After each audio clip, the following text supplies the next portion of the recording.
Hey guys, this is going to be my first tutorial style video on this channel, and I'm hoping to pump out a lot of these educational videos this year to share my knowledge and insights, so stay tuned. That being said, I am reading off my phone, so I apologize if I can't always keep eye contact with the camera. Today I'm going to be talking about the dragon press. It's a skill where you hinge off your mid-back and push into the ground to lift your body off the floor. Right now, there's only one solid tutorial that explains the progressions and prerequisites for this skill. In addition to that, there are a lot of details I haven't seen covered in the existing tutorials, so I'm going to share them here. This video is broken down into 6 sections. I provided timestamps in the description, so feel free to navigate to whichever part you want.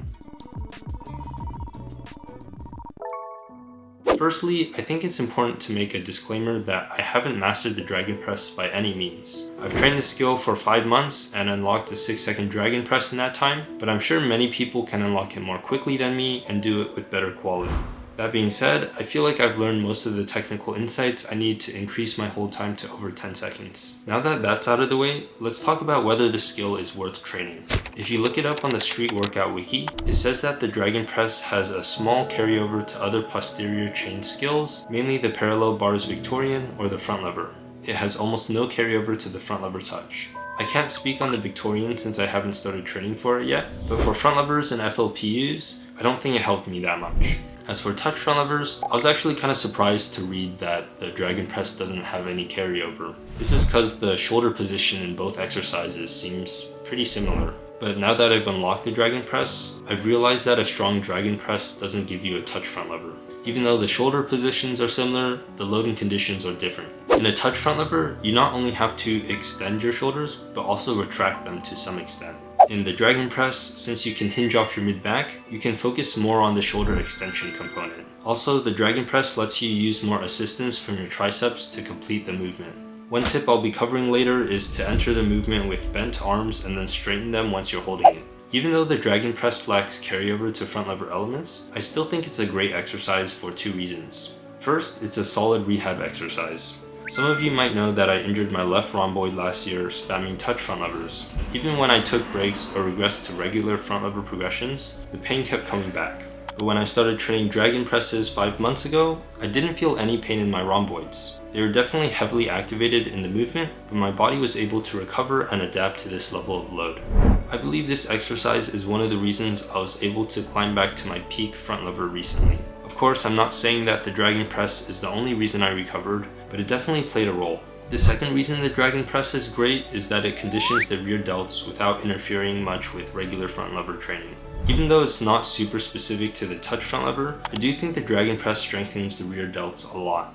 And since the mid-back is in contact with the floor, the load on the retraction muscles is more manageable. This is a big deal because in my experience, the retraction muscles are the ones that get the most fatigued from front lever and touch front lever training, not the shoulder extensors. Because of this, I can comfortably train regular front levers and dragon presses without worrying too much about injury risk. Now that we've covered the benefits of this skill, let's talk about the prerequisites. In Stefano Ravarino's video, he recommends having a 12 to 15 second front lever. I do agree that having a solid front lever is helpful for unlocking the full dragon press, but I would say that the prerequisites depend on what your goals are. If you just want an effective bodyweight rear delt isolation, I think this exercise is great even if you can't do a front lever. You just have to modify the exercise to fit your level. However, if you're just starting out with calisthenics or lack basic conditioning, I would recommend doing compound movements like pull-ups and rows instead. Once you build a more solid base of muscle and strength, then you can incorporate dragon presses into your routine. Okay, now let's talk about the technique for the dragon press. First, the hand position. I recommend placing your entire arm and palm on the floor rather than just using your fingers. Fingertip dragon press training can be stressful on the fingers, so it's best to condition them separately before attempting it on your fingertips. To do this, try holding the top of a knee push-up on your fingertips for 30 to 45 seconds per set to build up finger strength. Experiment with the rotation of your hands, as this affects how the stress is distributed across your fingers. Your thumbs will naturally be the strongest, but you'll want to focus on strengthening your middle 3 fingers since they have the most leverage in the dragon press. Also, make sure to keep your fingers straight. Applying too much force to your fingers can hyperextend them, making the exercise more injury prone. Once your fingers are stronger, you can progress to fingertip knee push-ups in the 3 to 5 rep range.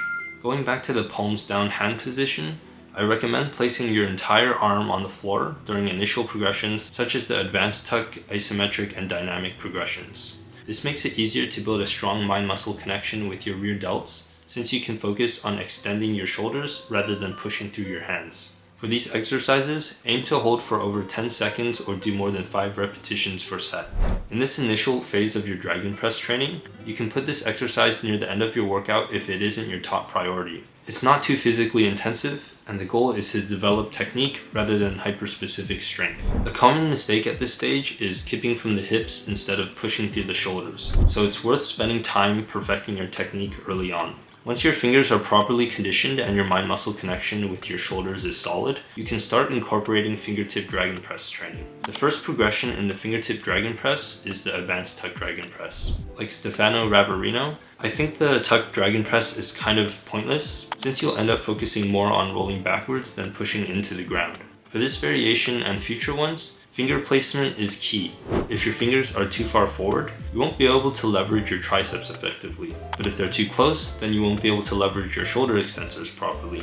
The ideal finger placement is where you have a slight bend in your elbows and can comfortably flex your lats and rear delts. Don't worry about the elbow bend, you can straighten your arms during the entry. Technically, this ideal finger placement is one where the fingers are slightly too close. However, the entry method I use involves pushing myself backwards a little. I position my fingers to create a slight elbow bend, and I protract my scapula in order to feel my lats and rear delts engage. That way, when I enter the dragon press, I can create distance by straightening my arms and slightly retracting and depressing my scapula. For future progressions, I recommend sticking to this same entry method. A lot of people like to enter the dragon press from a negative, but here's the issue. When you lift your body to the top position of a dragon press, your fingers can't reach as far forward anymore. So when you lower your body into a negative, your fingers might not land in that ideal placement I mentioned earlier. Next, I suggest externally rotating your shoulders. This directs the pointy side of your elbows towards the ground, allowing your triceps to better support your weight.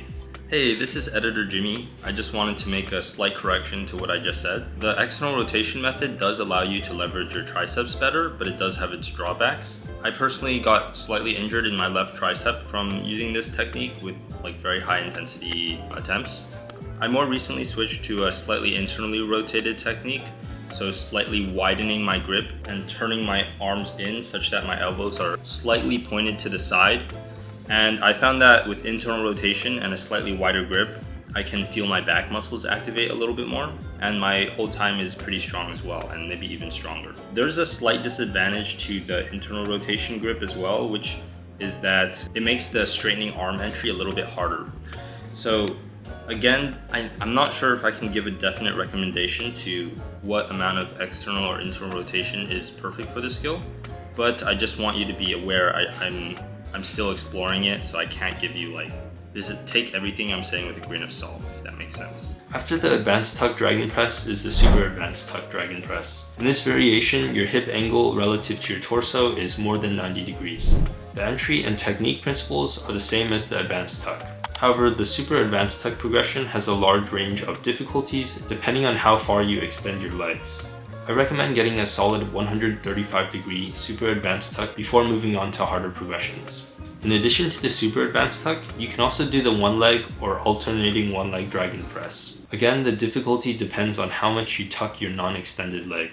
Next is the straddle dragon press. This variation isn't that great because you can put your hips on your hands, which makes the exercise easier than it should be. Because of this problem, I actually skipped straddle dragon presses and focused more on band-assisted full dragon presses. To set up the exercise, I wrapped a light band around my dip bar and I placed the band right under my knees. Technically, you can play around with the band placement, but I feel like around the knees is the best spot. However, just a quick disclaimer, something I've noticed is that not all bands are the same, even if they're rated for the same load. For example, I have 2 resistance bands that are the same color, and I think they're rated for the same load as well. But one of mine, which is older, can actually stretch a lot more before the force kind of increases a lot. But the other one is a lot more stiff, so I can't stretch it as much. So this setup may or may not work, depending on how your bands stretch. Anyways, continuing on what I was talking about, you can play around with the band placement, but I think around the knees is the best spot. One cool thing about this band progression is that it lets you practice your full dragon press entry. It's kind of hard to enter the full dragon press using my method because you have to kip from your hips while also keeping your legs extended. But with the band, it makes it easier to learn the technique. FYI, this exercise is actually a lot easier than the isometric hold, depending on how much kip you generate from your hips. However, try not to drop like a limp noodle because then the exercise starts looking weird instead of cool. The last progression is the full dragon press. There isn't much new to share here, but one thing I wanted to mention is that as you go from the advanced tuck press to the full one, your finger placement shouldn't change that much. In an exercise like the front lever or the planche, your center of mass has to be directly under the bar or on top of the floor. And that's because you only have one point of contact with the floor. But in the dragon press, you're basically hinging off your mid-back, so the ideal hand positions actually stays about roughly the same no matter which progression you're doing. Quick disclaimer, you're not limited to just doing dragon presses on your fingertips or on your palms. There's so many variations that I've explored, like doing them on parallettes with a false grip, or doing them on blocks elevated on your palm or on your fingertips. There's a lot of variety that you can do. One thing I will say is that the higher up your hands are placed relative to the ground, the easier it's going to be. So that's another way that you can potentially scale your difficulty. So yeah, thanks. Now that we've covered the various dragon press progressions and some accessory exercises, let's go over some sample workouts for people of different levels. For beginners, here's an example of a pull focus workout that incorporates dragon presses. So the first exercise is bodyweight pull-ups, and the sets and reps is 3 sets of 8 to 12 reps, RPE 8 to 10. The second exercise is bodyweight rows. The sets and reps is 2 by 15 to 20 reps, and RPE is also 8 to 10. The third exercise is 2 sets of 5 to 10 palms down dragon press dynamics, RPE 7 to 8. And the last exercise is 2 sets of 30 to 45 seconds, knee fingertip push-up support hold. With this program, the main priorities are building basic conditioning with pull-ups and rows. For the RPE ranges, I recommended 8 to 10 on the basics because I don't think it's a good idea to completely gas out on your first 1 or 2 sets. RPE 8 to 9 is already a very strong strength and hypertrophy stimulus. But for the last set, I think it's occasionally okay to go closer to RPE 10 since this allows you to assess your current strength level.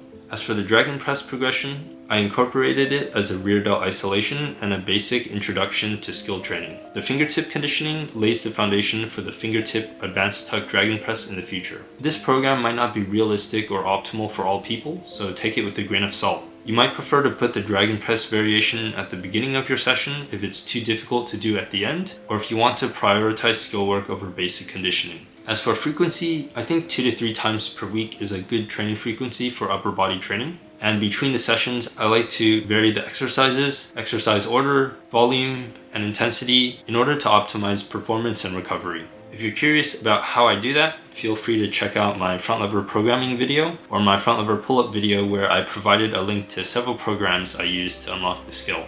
Next, let's go over an intermediate workout for somebody who's starting to incorporate fingertip dragon presses into their routine. First exercise is a front lever progression, 3 to 4 sets of 6 to 12 seconds in the RPE 7 to 9 range. Note that when I say front lever progressions, that can refer to bodyweight or band assisted progressions. Usually the bodyweight sets are the top sets, like the most intense ones. You might also, include band work as back off sets. The next exercise is advanced tuck dragon presses for 2 to 3 sets of 6 to 12 seconds, RPE 7 to 9. The third exercise is weighted pull-ups, 2 sets of 6 to 8 at about 75% of your 1 rep max, RPE 7. And the last exercise is 2 sets of fingertip conditioning, 30 to 45 seconds. So with this workout, you can see that the top priority is to develop the front lever with a secondary goal of the dragon press. I chose RPE 9 as the maximum because the goal is to develop strength. With strength training, you actually want to avoid hitting failure for the most part. Failure is very fatiguing, meaning that it'll decrease the amount of high intensity training you can do.